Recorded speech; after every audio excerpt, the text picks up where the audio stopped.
सुंदर सोज्वळ चेहऱ्याची अतिशय प्रतिभावान अशा अभिनेत्री आज आपल्या या एपिसोडमध्ये आपल्याला लाभलेल्या आहेत. अनुराधा राज्याध्यक्ष मॅम, तुमचं आमच्या एपिसोडमध्ये मराठी लाईव्ह वर आपलं खूप खूप मनापासून स्वागत आहे. धन्यवाद. तुमच्याशी बोलताना मला मगाशी हे जाणवलं की तुमचं फॅमिली बॅकग्राऊंड कलाक्षेत्राशी निगडीत नाहीये. मग नक्की तुमच्यातल्या लेखिकेचा आणि अभिनेत्रीचा तुम्हाला शोध कधी लागला? अगं, मला तर असं वाटतं ना की खरं अगदी म्हणजे खरंच सांगते तुला की आमच्याकडे ना दर 6 परीक्षेनंतर एकदा आणि वार्षिक परीक्षेनंतर एकदा असा दोनदाच चित्रपट थिएटरमध्ये जाऊन बघण्याचा प्रघात होता. त्याच्यामुळे आणि ते सुद्धा प्रभातचे वगैरे चित्रपट, जे रामशास्त्री, संत तुकाराम वगैरे असे सगळे. तर त्याच्यामुळे खरं तर आमच्याकडे अजिबातच अभिनय क्षेत्रात मी येईन वगैरे असं काही संबंधच नव्हता. पण अभिनय अंगातच मुरलेला आहे असं आत्ताही मला वाटतं. ते अशासाठी तेव्हापासनं की आई रागवल्यानंतर, आई रागवली की डोळ्यात पाणी येतं. पण ते येतं कसं डोळ्यात पाणी हे बघायला मी पहिल्यांदा आरशासमोर धावायचे आणि ते असे हळूहळू डोळे कसे भरत येतात ते ऑब्झर्व करायचे. तर हे ऑब्झर्वेशन हा जो काही अभिनय करणाऱ्याचा एक महत्वाचा गुण असतो की ऑब्झर्व केल्याशिवाय तुम्हाला कळत नाही की कसं नक्की करायचं. तर ते मला तेव्हापासूनच माहिती होतं असं मला वाटतं. आणि सर्वात अजून एक चांगली गोष्ट अशी आहे की जे जे काही पाहिलेलं आहे ते एनॅक्ट करायची लहानपणापासून सवय होती. म्हणजे लेखिकेच्या जन्माच्या संदर्भात जर विचारत असशील तर की शाळेत जर काही बाई असं म्हणाल्यानंतर मी त्यांना काय उत्तर देणार? इमॅजिनरी, सगळं इमॅजिनेशन मध्ये. पण अशा घटना आजूबाजूला घडत असतात. कोणाच्या तरी बाबतीत असं घडलंय. आता समजा माझ्या बाबतीत जर असं घडलं असतं तर मी काय उत्तर दिलं असतं? मग बाई काय म्हणाले असत्या, मग मी काय म्हणाले असते, अशी सुरुवात व्हायची. आणि बाथरूम ही माझी जागा होती की जिथे एक भिंतीमध्ये इमॅजिनरी कॅरेक्टर माझ्याकडे असायचं ऑलवेज. आणि त्या इमॅजिनरी कॅरेक्टर बरोबर मी बोलत असायचे.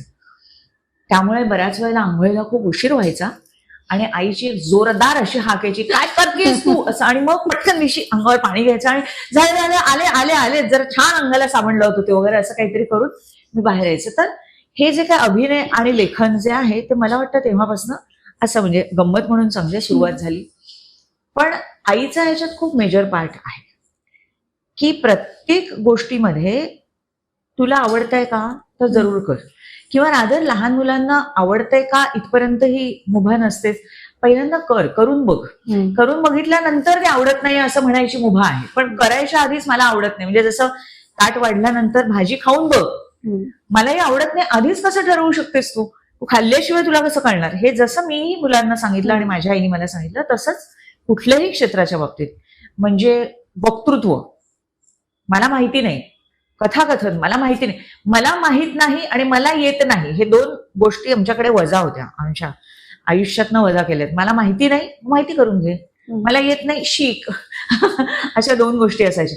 आणि मग पुढे जाऊन की तुम्हाला नाहीच, अजिबातच नाही चित्रकला म्हणजे धन्यवाद आहे माझी, हे मला जेव्हा अक्षरशः कळलं तेव्हा चित्रकला माझ्या आयुष्यातनं वजा झाली. तोपर्यंत चित्र काढून बघायलाच पाहिजे, त्याच्याशिवाय कसं कळणार? तर त्यामुळे तसं कॉलेजमध्ये गेल्यानंतर मला सर्वात महत्वाचं, मी कथक डान्सर आणि कथक विशारद आहे.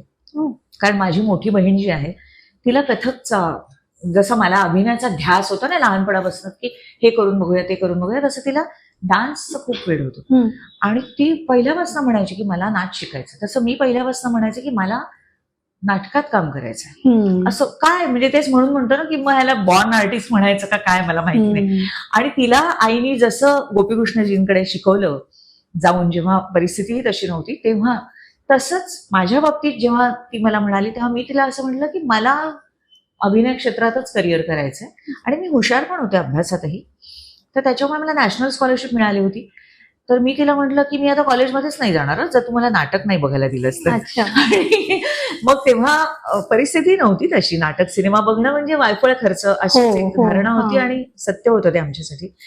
तर त्यामुळे मग दर महिन्यात एक नाटक बघायची मला परमिशन होती. आणि ते नाटक बघताना सगळ्यात शेवटचं तिकीट काढायचं, कारण ते 4.5 रुपयाचं तिकीट असायचं. ते सगळ्यात शेवटच्या रांगेचं बाल्कनीतलं, की तेच परवडत आहे आपल्याला, पण नाटक बघायचं. असं करून दर महिन्याला एक नाटक अशी मला परमिशन जेव्हा मिळाली तेव्हा मी आईला म्हटलं मी कॉलेजमध्ये जाईन, तर मी जाणारच नाही कॉलेजमध्ये. अशी ती गंमत. तर तशी माझ्या नाटकांनाही सुरुवात झाली, कारण कॉलेजमध्ये गेल्यानंतरच मला पहिल्यांदा रंगमंचावरती प्रवेश मिळाला. कारण नाहीतर शाळेमध्ये तू नाच करतेस ना, मग तुला dance performance, Kathak solo, Kathak करते आणि कथक सोलो मी करतच राहिले, विशारदही झाले, सूरसिंगार म्हणूनही मिळाला पुढे जाऊन. पण मला इंटरेस्ट जास्ती अभिनयात होता. आणि निमाची निमा जे रत्नाकर मतकरींची कथा होती त्याच्यावर आधारित अशी एक एकांकिका आमच्या नाशिकच्या एका ग्रुपने बसवली होती, ज्याच्यात मी 11वीत असताना 5 वर्षाच्या मुलीचं काम केलं होतं. आणि सगळीकडे त्याला बक्षिसं मिळाली एकांकिका म्हणून. त्याच वेळेला खऱ्या अर्थाने माझी लेखनाची पण सुरुवात झाली, म्हणजे खऱ्या अर्थाने, जे भिंतीबरोबर बोलणं वगैरे ते सोड, पण खऱ्या अर्थाने लेखनाची सुरुवात झाली. कारण तेव्हा एकपात्री स्पर्धा यायला लागल्या, एकांकिका स्पर्धा यायला लागल्या. आणि आईचं म्हणणं असं असायचं की एकपात्री करताना कुठला तरी एक प्रवेश घेतला आणि तू त्याच्यावरती काम केलंस, ऍक्टिंग केलंस, असं नको. तुझ्या आजूबाजूला काय चाललंय, तुला कशात मजा येते किंवा कशाचं वाईट वाटतंय ते लिही आणि तेच कर. एकपात्री म्हणजे काय हे माहिती नसताना आईने दिलेल्या इन्स्ट्रक्शन्स होत्या, आणि त्याच्यात मी सगळ्याच आनंद नावाची एक पहिल्यांदा एकपात्री लिहिलं, जे प्रचंड गाजलं. सगळीकडे त्याला बक्षिसं मिळाली, म्हणजे अशा अर्थानेही गाजलं. आणि तिथूनच माझी खऱ्या अर्थाने इथे म्हणजे व्यावसायिक रंगभूमीवर प्रवेश होण्याची सुरुवात झाली. कारण मनोहर काटदरे जे खूप मोठे लेखक होऊन गेले, त्यांची मुलगी रुजुता, जी मला एका स्पर्धेला पुण्याला भेटली होती, वक्तृत्व स्पर्धेला, रानडे वाघ स्पर्धा. आणि आमचे दोघींचेच संबंध असे राहिले होते की ज्याच्यामध्ये आम्ही पत्रव्यवहाराने एकमेकींच्या संपर्कात होतो. मला हे माहिती नव्हतं की तिचे वडील खूप मोठे लेखक आहेत, अजिबात माहिती नव्हतं. छान मैत्रिणी झालो होतो आम्ही पत्राने, म्हणजे एकदा स्पर्धेला भेटलो 2 दिवसासाठी तेवढंच, त्याच्यानंतर पत्र मैत्री. आणि ती मला दरवेळेला म्हणायची की तू एवढं काय लिहितेस आणि एवढे कुठे सगळी बक्षिसं मिळत असतात. तर शिवाजी मंदिरलाच स्पर्धा होती आणि ते तेव्हा शिवाजी बालमोहनच्या इथेच जी बेस्टची कॉलनी आहे तिथे राहत होते. मग तिच्या बाबांनी मला बोलवलं, तिथेही मला पहिलं बक्षीस मिळालं. काय करतेस बघू तरी, मी लेखक आहे, तू पण लिहितेस म्हणतेस तर बघू तरी काय, असं म्हणून त्यांनी माझ्याकडनं ते करून घेतलं. आणि ते म्हणाले अरे खरंच हिच्यात टॅलेंट आहे. आणि मग एकदा त्यांच्याकडे दामू काका आले होते, दामू केंकरे, आणि त्यावेळेला मी पुरुषोत्तम करंडकला भाग घेतला होता. तो एक स्वप्नपक्षी मी केलं होतं, जे परत सोलो परफॉर्मन्स आहे.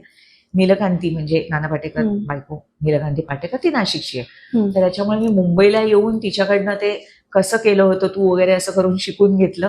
श्रीकांत हलदुले तिचा भाऊ जो नाशिकचाच आहे, त्यांनी लिहिली होती ना ती एकांकिका, तर ते केलं. आणि ते मला दामू काकांनी म्हणजे परफॉर्म करायला सांगितलं घरातच. आणि मग त्यांनी कालचक्राला मला पहिल्यांदा बोलवून घेतलं नाशिकवरनं की अशी अशी व्यक्तिरेखा आहे, तुला करायची इच्छा आहे का. तर मी सदैव एका पायावर तयारच असायचं, हो असंच उत्तर होतं माझं. आणि मी इथे आले जेव्हा की माझी काहीही राहण्याची वगैरे काहीच व्यवस्था नव्हती. कुठले बॅग भरली, मुंबईला आले, मैत्रिणीकडे राहिले, नंतर पेइंग गेस्ट म्हणून राहिले, आणि मग माझा प्रवास सुरू झाला. अच्छा, ओके ओके ओके. हा प्रवास तुमचा खरंच माहित नव्हता आम्हाला. आणि त्यानंतर मग कुठेच ब्रेक नव्हता, त्यानंतर मग मालिका, चित्रपट, नाटकांमध्ये आधी जास्ती काम झालं, कारण त्याच्यानंतर मग मोहन वाघांचं चंद्रलेखाकडे काम केलं, मग कलावैभव मध्ये काम केलं. त्याच्यानंतर प्रशांत दामले आणि प्रदीप पटवर्धन बरोबर चल काहीतरीच काय हा फार्स केला, जो प्रकाश बुद्धिसागरनी बसवला होता. आणि फार्स म्हणजे असतो असा की जे तुम्हाला स्वतःला विसरावं लागतं की मला लाज वाटते, मी असं नाही करू शकत वगैरे, असं नाही. फार्स आहे ना तो, म्हणजे ओव्हरच असतं जे काय करायचं असतं. तर ते मी प्रकाशला विचारलं होतं की माझ्याकडनं मला खरंच येईल न करता, आणि तो म्हणाला हो माझ्यावर विश्वास ठेव. आणि लिटरली 8 दिवसामध्ये ते नाटक माझ्याकडनं, कारण त्यांच्या आधी काही झाली होती बरीच तालीम वगैरे, पण मी केलं आणि खूप छान प्रयोग त्याचे सुद्धा. त्यावेळी लेखन पॅरलली सुरू होतं की नाही नंतर? हो, अगं लेखनाच्या बाबतीत मग तेच सांगते मी तुला की आईने हीच सवय लावली होती की तुझ्या आजूबाजूला काय घडतंय ते तुझ्या लिखाणात उतरलं पाहिजे. आणि आजही माझा मुलगा मला हा प्रश्न विचारतो जेव्हा तो मालिका, आता आम्ही बघतच नाही पण जेव्हा बघतो तेव्हा, की ह्या मालिका कुठल्या दुसऱ्या ग्रहावर चालतात का ग. एकदा मला माझ्या छोट्या मुलाने अनुराजने हा प्रश्न विचारला.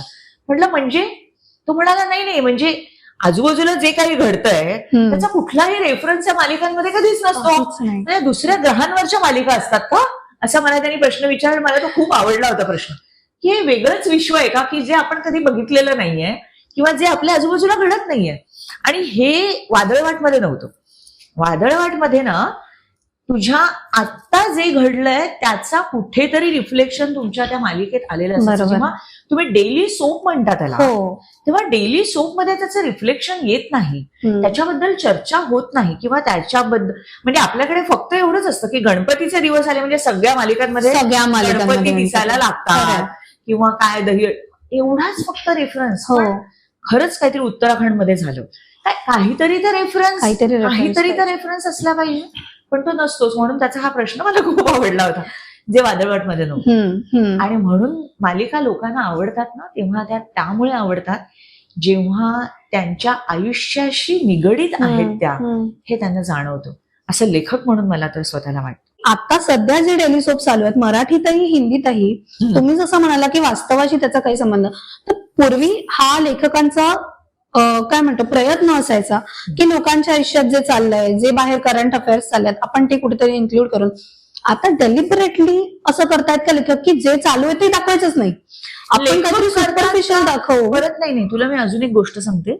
मी जेव्हा लिखाण करत होते, म्हणजे रेशीम गाठी काय किंवा श्रीतशी सौचा पहिला गेम शो, म्हणजे ते गेम शो करताना सुद्धा ना, मराठीतला पहिला गेम शो श्रीतशी सौ, तर तेव्हा सुद्धा माझ्या नवऱ्याचंही म्हणणं हे होतं की गेम शो जरी असलं, तो पहिल्यांदा आम्हाला गेम शो मिळाल्यावर ना तो म्हणा गेम शो काय करायचा, पण मग म्हणाला नाही आता आपण काहीतरी करूया छान, काहीतरी वेगळं. आणि त्याच्यामध्ये त्याचं म्हणणं हे होतं की रिफ्लेक्शन असलंच पाहिजे. मग नुसतेच गेम खेळायला लावायचे कपल्सला आणि वा छान झालं बक्षीस, असं नाही. मग तिथे इंटरॅक्शन काय असेल, तिथे एकमेकांचे नातेसंबंधांवरती काही चर्चा असेल का, आणि ती चर्चा म्हणजे मग आता बोरिंग चर्चा चालू असं नाही, गप्पांमध्ये एकमेकांना जज करता करता. आई मला माहितीच नव्हतं हे. एक किस्सा नक्की सांगेन मी तुला. आम्ही फक्त मुंबईत नाही, नंतर पूर्ण महाराष्ट्रात त्याचं शूटिंग केलं होतं. त्यामुळे नाशिक सेंटरला जेव्हा आम्ही शूटिंग करत होतो तेव्हा एक डॉक्टर आणि त्यांची पत्नी, त्या डॉक्टर नव्हत्या, ते डॉक्टर होते, नवरा डॉक्टर होता, तर ते आले होते आणि आम्ही मुलाखती घेत होतो, कारण खूप जणांना एंट्री करायची असायची आणि आम्हाला 10च एपिसोड त्या गावामध्ये करता येणार होते. तर कुठल्या 10 कपल्सना सिलेक्ट करायचं याच्यासाठी आम्ही गेलो होतो. तर बोलता बोलताना आम्ही इतक्या गप्पा मारता तो नवरा नंतर रडायला लागला तिथे आमच्या मुलाखतीमध्ये, म्हणजे इंटरव्ह्यूज मध्ये. आणि तो म्हणाला की मला पहिल्यांदा वाटत होतं की काय हा गेम शो, आणि मी डॉक्टर आहे, मी असं तसं. आज मला कळतंय की माझ्या बायकोनी माझ्यासाठी काय काय केलंय आणि ते मी काय मिस केलंय केवढं, म्हणजे आजही माझ्या आत्ताही अंगावर शहारे आले. तर हे सगळं जे एकमेकांना समजून घेणं होतं ना, ते श्रीतशी सौ मध्ये आम्ही आणण्याचा प्रयत्न केला होता की गेम शो असला म्हणून काय झालं. तर मला म्हणायचं की डेली सोप मध्ये हे का नव्हतं. आज तेव्हाही लिहिताना मला हे जाणवायचं की जर लेखकाकडनं काहीतरी आलं तर त्याच्यावर चॅनेलकडनं, तिथे असणाऱ्या सगळ्या अधिकारी वर्गाकडनं एक छानशी चर्चा व्हायची, आणि त्या चर्चेमधनं जे काही उत्तम बाहेर असेल ते यायचं. आज माझ्या मते बहुतेक तसं होत नसावं, कारण मी तर लिहायलाच जात नाही आता. मला त्याचा म्हणजे नकोच ते असे वाटते. आता डिमांडच बदलल्यात लेखकाकडे. म्हणजे आता की हे चालतंय, म्हणजे तुला तसंही दिसेल ना, जसं मी मगाशी म्हणाल की गणपती आले की सगळीकडे गणपती दिसतात, एवढंच रिफ्लेक्शन. तसं एखाद्या सिरियलमध्ये एखादा ट्रॅक ह्या टाईपचा चालला की तो मग तुम्ही बघा 15 सिरियलमध्ये आलेला असतो तशाच पद्धतीचा. कारण ना लोकांना हे चालतंय म्हणजे कॉपी मारा एवढंच कळतंय. स्वतःचंही काहीतरी डोकं चालवा आणि समस्यांना खरंच जाऊन भिडा, हे नाही वाटत आहे. आणि मला वाटतं की करमणूक हे माध्यम इतकं अप्रतिम आहे की त्या माध्यमातून तुम्ही समाज परिवर्तन घडवू शकता. मला असं खरंच नाही म्हणायचं की लेक्चर मारा, अजिबात नाही, पण कॅरेक्टर्स तुमचे असू शकतात. आज तुमच्या सिरियल्स मधल्या ज्या काही हिरोईन्स असतात ना, त्या इतक्या एकतर कमाल ग्रेट असतात त्या, की त्यांना सगळंच येत असतं. त्यांना ड्रायव्हिंग येत असतं, त्यांना कोणी चुकत असलं तर लगेच त्यांना कळत पण असतं, इतक्या लेव्हलच्या हुशार असतात त्या. किंवा मग अत्यंत अशा असतात की अगं तुला कळत कसं नाही, असं आपल्याला कुठेतरी जाऊन अगं तू तुझी तीच लायकी आहे, तू रडतच. अरे तुला रडायलाच पाहिजे यार, कारण तू बोलतच नाहीयेस काही, तुझ्या मनातच असतं ते सगळं जर, आणि तू जर बोलणारच नसशील कधी तर यू डिझर्व, तुला ते पाहिजेच. असंच तुम्ही लोकांना दाखवताय असं. त्यामुळे 2 टोकं अशी काहीतरी गाठलेली असतात. मध्य असतो ना, आपलं आयुष्य म्हणजे मध्य असतो. तो मध्य कुठेही दिसतच नाही. आणि मला वाटतं ह्याला लेखक तू मगाशी म्हणालीस म्हणून मला फक्त लेखक जबाबदार असेल असं काही वाटत नाही. पण आता तुम्ही सुद्धा मालिका आणि मालिकांचे शीर्षक गीतं लेखनाच्या पार्ट मध्ये तुम्ही होतात, पण तुमच्याकडे असा कुठला रोल आलाय का की जो तुम्हाला लेखक म्हणून पटत नाहीये, पण ऍक्टर्सना तेवढा से नसतो बोलायचा, जे लिहिलंय ते किंवा जे दिग्दर्शकाने आणि लेखकाने ठरवलंय ते करायचं. असा कधी तुमच्या बाबतीत प्रसंग झालाय का? हे बघ कसं आहे माहितीये, परत सांगते, लेखक म्हणून आणि ऍक्टर म्हणून एखाद्या ठिकाणी जाताना मी माझ्यातला लेखक बाजूला ठेवते जेव्हा मी ते काम स्वीकारते. मात्र तुमच्या कॅरेक्टरला ते धोकादायक असेल तर मी चर्चा जरूर करते. परंतु मी परत सांगते की मी ना ऍक्सेप्ट करून जाते की मला ह्यांच्या म्हणण्याप्रमाणे वागायचं आहे. एक दुसरं तरी देखील एक चान्स मी घेते की अरे हे तर असं कॅरेक्टर नाहीये ना, पण आपण असं केलं तर, असं सांगण्याचा मार्दवयुक्त प्रयत्न करते, कन्व्हिन्स करण्याचा प्रयत्न करते. आणि कन्व्हिन्स झाले उत्तम, नाही तर मला अभिनयातनं त्याच्यावर मात कशी करता येईल ह्याच्यावर विचार करते. म्हणजे गरजेचं नाहीये ना की असंच काहीतरी बोलायला पाहिजे. मग त्या केसमध्ये त्याला मी खाली कसं आणीन किंवा मला जे वाटतंय त्या लेवलला मला कसं घेऊन जाता येईल याचा विचार करते. मात्र काही काही दिग्दर्शक आणि काही काही प्रोड्युसर्स आणि काही काही तिथली मंडळी ही चांगली असतात, जी समजून घेतात. त्यांना असं वाटत नाही की हा कोण आता सांगायला आल्या तुम्हाला. आणि मग ते मला विचारतात तुला काय वाटतंय, तुला का वाटतंय असं, की विचारतात. संगीत कुलकर्णीचा मी आवर्जून उल्लेख करेन याच्यासाठी. अस्मिता नावाची सिरियल करत होतो आम्ही तेव्हा, आणि एपिसोडिक होतं ते. आणि त्यांनी मला विचारलं की तू करशील का. म्हणलं हो का नाही, अरे तुझ्याकडे काम करायला, कारण वादळवटचा पण दिग्दर्शक होत असतो तो आणि मंदार दोघे जण करत होते. तर मी म्हटलं का नाही, निश्चित. त्याचं प्रोडक्शन हाऊस होतं. आणि तो एपिसोड करताना त्यांनी मला जो रोल सांगितला होता त्याच्यानुसार मी व्हिलन होते त्याच्यात. आणि मला त्यांनी मुद्दाम त्याच्यासाठीच कास्ट केलं होतं की तुझ्याबद्दल तू व्हिलन आहेस असं कोणाला वाटणारच नाही ना, म्हणून तुला कास्ट करतो. म्हटलं वा मस्त, मज्जा. पण ते करत असताना मी जेव्हा ते स्क्रिप्ट वाचलं तेव्हा म्हटलं अरे माझं जे म्हणणं आहे मी का तशी झाले. कारण विलन असं जन्माला येऊन चला आता करूया आहे असं करून कधी जन्माला येत नसतो. त्या बॅकग्राऊंड असते, समथिंग इज द, काहीतरी घडलंय म्हणून त्याची ही मानसिक अवस्था झाली, म्हणून तो तसा वागला. हे रिझन आहे ना, हे रिझन आता अस्मिता सारख्या मालिकेमध्येही जर येणार नसेल तर मग उपयोग काय, असं मी त्याला विचारलं. तो म्हणाला ओ काय वाटतंय तुला. मी म्हटलं मला असं असं वाटतंय. आणि मग तो मला म्हणाला गो अहेड, हा एपिसोड तुझी 4 एपिसोड मधून 4 भागांचा एक भाग असायचा तो. तर तो चौथा जो रिव्हील होणारी गोष्ट होती की व्हाय मी कोण आहे आणि मी का केलं, तर ते रिव्हील होण्याचा जो प्रसंग होता ना, तर तो मला असं म्हणाला हे तू लिही. अच्छा. मी म्हटलं खरंच चालेल. तो म्हणाला हो लिही ना, खरी लिही, काय लिहितेस बघूया तरी, मला तुला काय म्हणायचं लिही. आणि मी ते लिहिलं. मी त्याला हे विचारलं सॉरी म्हणजे तुझ्या लेखकाला असं. तो म्हणाला डोंट वरी, आमचे लेखक समजूतदार आहेत आणि मी आहे ना, त्यामुळे तू काळजी करू नकोस, कारण इंटेन्शन चांगलं आहे. तू स्वतःला दाखवण्यासाठी नाही हे करतेस, तू कॅरेक्टरला न्याय देण्यासाठी ही गोष्ट करतेस आणि ते मलाच बेनिफिशियल आहे. सो ते ऍक्सेप्ट केलं गेलं आणि लिटरली एकही शब्द इकडचा तिकडे न करता त्यांनी तसाच्या तसा तो सीन सगळा पूर्ण ठेवला माझा. आणि मी हॅपी, तो हॅपी, सिरियल छान वर गेली आणि सगळ्यांना सांगून सगळ्यांनी त्याचं कौतुक केलं आणि कुठेही त्याचा रिग्रेट कोणालाही नव्हता. ही असं घडू शकतं. काही सिरियलच्या बाबतीतही मी असं केलं. वादळवाट मधली पूर्वाच्या वेळेला पण तुम्ही असं काहीतरी इनपुट तुमचे दिले होते ना. कसं आहे माहितीये, वादळवाटच्या वेळेला ना अभय परांजपे लेखक, तो आणि माझा नवरा अभय, हे आम्ही सगळेच खूप छान मित्र. रादर माझं आणि अभयचं लग्नाचा साक्षीदार आहे अभय परांजपे, इतके क्लोज फ्रेंड्स होते. तर त्याच्यामुळे खूप चर्चा आमच्या ऑफिसमध्ये व्हायची की आता पुढे काय करूया, कसं करूया. कारण तेच की कॅरेक्टर कसं घडवायचं ह्याच्याबद्दलची चर्चा. आणि तो मला एकदा असं म्हणाला होता अभय परांजपे की काही नाही ग. म्हटलं काय आहे माझा रोल. पण अगं काही नाही ग, एक साधी घरातली गृहिणी, असं एक 50-60 एपिसोड मध्ये बहुतेक हे संपणार कॅरेक्टर. म्हटलं ओके 50-60 एपिसोडचा मला काही प्रॉब्लेम नाहीये, पण तू जे म्हणतोयस ना हे की ती एक साधारण घरातली गृहिणी आहे, तर मला ती एक साधारण घरातली गृहिणी आहे हेच खूप मोठं वाटतंय. तो म्हणाला म्हणजे. म्हटलं अरे साधी घरातली गृहिणी जेव्हा घर खूप छान सांभाळते ना, तेव्हा घराच्या बाहेर जाणाऱ्या माणसांना एक रिलॅक्स फील असतो की हा हम्म. माझं घर सुरक्षित आहे, सगळं छान होणार आहे, त्यामुळे मी माझ्या कामावर फोकस करू शकतो, कॉन्सन्ट्रेट करू शकतो. तर आमच्या घरातली रमा जी वकील आहे, म्हणजे हम्म. वादळवाटणी, एक श्रावणी जी पत्रकार आहे, ह्या 2 घरातल्या नणदा माझ्या जेव्हा बाहेर जाऊन काम हम्म. करतायत, किंवा माझ्या घरातले पुरुष, माझा नवरा डॉक्टर आहे, मग असं सगळं कोणी, माझं सासरा पत्रकार आहे, असं सगळं असताना हे सगळं जे वातावरण आहे ते कोण सांभाळतंय घरामध्ये? तर एक ती सासू घरातली सांभाळते, सून. एक पूर्वा सांभाळते, आणि हे ती छानपणे सांभाळते. हे घराघरामधली गोष्ट आहे म्हटलं, ही तर उलट हे मी घराघरातलं कॅरेक्टर आहे. तर त्या घराघरातल्या बायकांना याचा आनंद मिळू देत की ओ ही मी आहे, ही माझ्यामुळे. तर तसा मग सीन त्यांनी लिहिला. तर तेच म्हणते मी की ऍक्सेप्टन्स किंवा समोरच्याचा ऐकून घेण्याची मानसिकता जिथे असते तिथे तुमची कलाकृती वर जाते. मोठ्या मोठ्या याच्या म्हणजे ज्याला आपण सक्सेस म्हणतो ना, त्या सक्सेस स्टोरीज ज्या काही आहेत.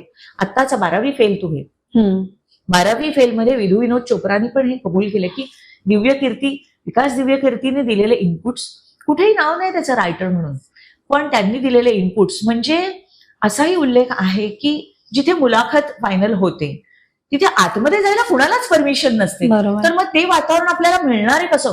तर एक्झॅक्टली कसं असतं ते, हे सगळं त्यांनी सांगितलंय. प्रत्येक गोष्टीतले इनपुट्स त्यांनी इतके छान दिले आहेत त्याच्यामुळे. आणि मग तेच की ऐकून घेण्याची तयारी. हो का, असं असतं का? ह्याच्यामध्ये कमीपणा नसतो, ह्याच्यात ग्रो होणं असतं. ग्रो होणं आहे ना हे, की हो का असं असतं का, अच्छा तुम्ही थांबा, तुम्ही गप्पा बसा, असं जर ऍटिट्यूड असेल तर ओके ग्रेट, थँक्यू, बाय, असंही म्हणता येतच. मला दिलेलं काम मी करून मोकळी होते, धन्यवाद, छान, वा. असं ऍक्टिंग तर काय मग कुठेही करता येतं ना. आता मालिकांकडून थोडं सिनेमांकडे वळताना, मराठी सिनेमा जेव्हा तुम्ही सिनेमांमध्ये काम करत होता तेव्हा आणि आता बदललाय, कूस वळली आहे मराठी सिनेमांनी, तरीही मराठी सिनेमा धडपडतोय असं मला अजूनही वाटतं. एकतर सिनेमागृह मिळण्याची आपली जी अडचण आहे ती आहेच, पण मुळात ती का निर्माण होते हा प्रश्न आहे. म्हणजे मला आलेला अनुभव असा आहे की नटरंग जेव्हा लागला होता ना, तेव्हा सुरुवातीचा फर्स्ट डे आम्ही बघायला गेलो होतो, मी आणि माझी बहीण, सेंट्रल प्लाझाला गिरगावातल्या. त्यांनी सांगितलं आम्ही लावलाच नाहीये, काय को लगा नाही का मराठी पिक्चर. आम्ही गेलो प्लाझाला बघायला, दादरला, आणि आम्ही गिरगावहून प्लाझालाच जायचो मराठी सिनेमा बघायला, पण इथे लावायचेच नाहीत. तो जसा चालला, धुमाळकोळ घालायला लागला, तसा त्यांनी इथे पण लावला. सो असंही होतं की मूवी हिट होते आणि मग रिअलाइज होतं, पण अजूनही सिनेमागृहातल्या डिस्ट्रीब्युटर्सना तो कॉन्फिडन्सच का येत नाहीये मराठी सिनेमावर की मी लावला तर तो चालेल. तूच तुझं उत्तर दिलंस तुझ्या प्रश्नाचं. तू म्हणालीस नटरंग लागला नव्हता, मग तो धुमाकूळ घालायला लागला आणि मग त्यांनी लावला. हो, कोणी धुमाकूळ घातला? प्रेक्षकांनी तो बघितला. आज मी अगदी जरूर उल्लेख करेन आत्मा पॅम्फलेटचा, की अशा सारखे चित्रपट निर्माण होतात, नाही असं नाही, नाळ्यासारखा चित्रपट निर्माण होतो, पण लोक जाऊन थिएटरला बघतच नाहीत चित्रपट. हेच तुम्ही जर कम्पॅरिझन मध्ये, म्हणून मी म्हणते की नुसतं इंग्रजी शाळांमध्ये मुलांना घालू नका असं म्हणून काही होणार नाही. तुम्हाला खरंच, तुम्ही घरामध्ये मराठी किती छान बोलता, मराठी वाङ्मय किती वाचलं जातं, त्याच्याबद्दल चर्चा किती होते. आज माझ्या घरामध्ये जेव्हा, माझ्या नातेवाईकांच्या घरांमध्ये, कारण माझ्या मुलांना मी मराठी शाळेत शिकवलं आणि अभिमानाने सांगेन की मराठी शाळेत शिकूनही माझी मुलं सगळ्या क्षेत्रामध्ये, म्हणजे बघा मराठी शाळेत शिकूनही ते इंग्रजी छान बोलतात असंही मला म्हणायचं नाही. म्हणजे त्याच्यात परत एकदा मी इंग्रजी असं नाही येते, मला म्हणायचं की ते सर्व भाषांमध्ये छान बोलू शकतात, छान पद्धतीने मराठीतही तितकंच छान बोलू शकतात, इंग्रजीमध्येही छान बोलू शकतात, हिंदीतही छान बोलू शकतात, आणि अजूनही कुठली भाषा ते शिकले तर त्याच्यातही ते चांगलं बोलतील, कारण मुळात शिक्षण त्यांचं त्यांच्या भाषेत. त्याच्यामुळे त्यांच्या डोक्यातल्या संकल्पना स्पष्ट झालेल्या आहेत आणि विचार करण्याची आणि समजून घेण्याची किंवा शोषून घेण्याची म्हणेन मी, ती क्षमता त्यांची जबरदस्त वाढली. तर मुद्दा हाच आहे की दक्षिण भारतीय चित्रपट हे गाजतात आज तुमच्या हिंदी चित्रपटांपेक्षाही तिथे छानपैकी असं वातावरण आहे. तिथले अभिनेते सुद्धा खूप चांगले पैसे कमवतात, दिग्दर्शक चांगले पैसे कमवतात, तिथलं सगळंच एकंदरीत वातावरण छान असतं, जे तुम्हाला शिकण्यासारखं आहे. असं का आहे?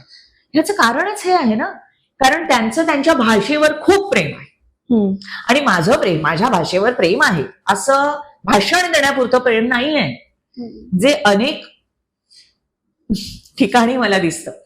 म्हणजे परवाच मी मी मी नेहमीच म्हणते की जेव्हा एखाद्या शिक्षकाची मला लिहून येतं असं की तुम्ही मराठी शाळांसाठी काहीतरी करा ना, किती आता मराठी शाळांमधली संख्या कमी होत चालली आहे वगैरे वगैरे, तेव्हा मी पहिला प्रश्न विचारते, तुमच्या मुलांना तुम्ही कोणत्या शाळेत घातलं? आणि मग तिथे उत्तर असतं इंग्रजी माध्यम. म्हटलं म्हणजे तुमच्यावरच विश्वास नाहीये का? काय प्रश्न काय आहे? नाही, आमच्या घरातल्यांनी म्हटलं. मग जसं तुमच्या घरातल्यांनी म्हटलं तसं त्यांच्याही घरातल्यांनी म्हटलं. तुम्हाला तुमच्या नोकरीचा प्रॉब्लेम आहे म्हणून तुम्ही मराठी शाळा चालवायला सांगताय का? कारण आता तुम्ही मराठी शाळेत शिक्षक आहात. तसं नसलं पाहिजे ना. तुम्ही स्वतःपासून आदर्श निर्माण का नाही करू शकत? त्यांनी तसे करावे, ह्यांनी असे करावे, असं जोपर्यंत चालणार आहे ना तोपर्यंत हे प्रश्न तसेच राहणार आहेत. आज सुदैवाने मराठी माणसं सगळ्या भाषांमध्येही काम करतात आणि चांगल्या पद्धतीने काम करतात. परंतु असं मला नेहमी वाटतं की इतर भाषिक बनवत असताना जर ते कॅरेक्टर म्हणजे ती भूमिका जर महाराष्ट्रीयन दाखवली जात असेल तर तिथे मराठी परफेक्ट उत्तम बोललं जात नाही. आणि तिथे कुणालाच ते कळलेलं नसतं की हा माणूस नीट मराठी बोलत नाहीये. हेच म्हणजे मराठी माणूस जेव्हा हिंदी सारख्या ठिकाणी काम करायला जातो तेव्हा तुम्ही मराठी हिंदी बोलता असं जर समजा म्हणत असतील तर कोणी पंजाबी हिंदी पण बोलतं, कोणी बंगाली हिंदी पण बोलतं.